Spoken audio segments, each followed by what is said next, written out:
I want to tackle a question that I got from one of you, and that's where do you take inspiration from for photo and video? Is that books, videos, Instagram, or random places? It's all about inspiration. First and for all, inspiration is something really different for every person alive. For me, example, I'm what they call a visionary. I know it sounds really cocky, but I think very visually. For me, it's not that difficult to get a lot of ideas and see how things can work out. But my biggest downfall is actually putting in the work till the end. Now, I think it's really interesting to know what kind of a personality you have as a person, but as well what type of creative you are and what group you fall into. Take a look at it and see if it's something that you can relate to or not. It's 16personalities.com and mycreativetype.com. That's from Adobe.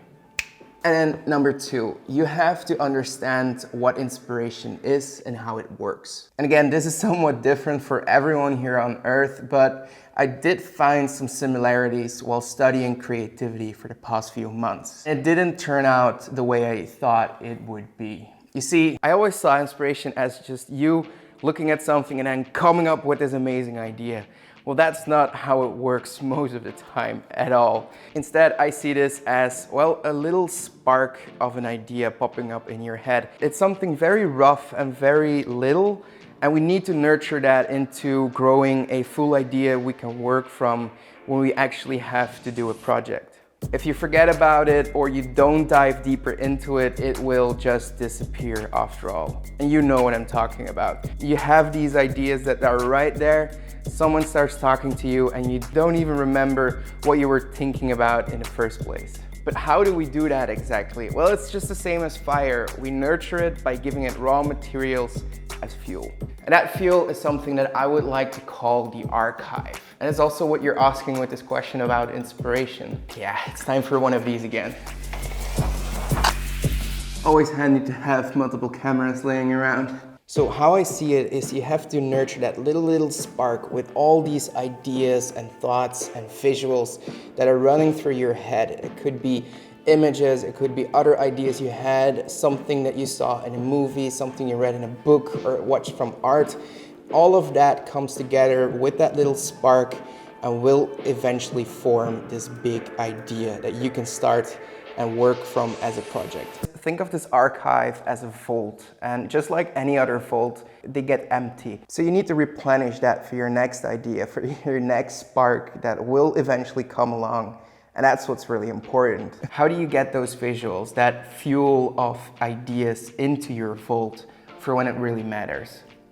Really simple. You start looking at what the world has to offer. So I would love to split this up in 2 sections. We have the online world and then the offline world. Wait. Yes, also talking about these kind of things.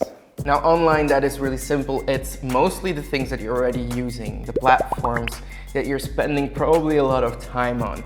Although there's a little bit of a caveat. For example, Instagram. The reason I don't like to get a lot of inspiration from Instagram is because, well, you know this. Woo!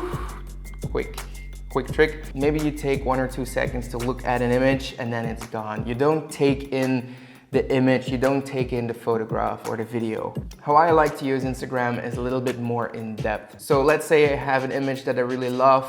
What I do is go look at the creator, the profile that posted this picture, and then look for a website. Most of the times, if these are professional people, professional creatives, they have a website with a portfolio or a film reel or something that they showcase their work. It also gives me a little bit more time to really take in the image or the visual or whatever it is that I'm looking at. And then let's head over. Damn it. Okay, yeah, so editing Tom here, I just completely misfocused on that shot. But what I wanted to tell you is YouTube. How I use YouTube for inspiration. As most of you people, I have a few favorite creators. So I draw inspiration from their style. I look at how they make their videos, how they do everything. Just as I made my video about Matt D'Avella, I study how they make their videos and incorporate that into my own kind of filmmaking. So that's basically how it works. And then I start off with my ideation phase. But the most interesting part is another platform that maybe not a lot of you are using at the moment. That's Pinterest. If you know Pinterest and you know you can compose these boards. So if I have a little spark or something that I'm really interested in, I might start to put some visuals together inside of that board. But what's really interesting is that they have this related pins section. You can just keep scrolling and they keep feeding you new and new things. That's a really good source to get new inspiration from other work, from other creators. And what's cool is that it may pick up some cues on some visual things that you're not thinking of. I saw this from Becky and Chris, awesome creators on YouTube. It's been helping me ever since, so maybe just give it a try. Oh, and then what I think is most important and the most interesting part, we're going offline.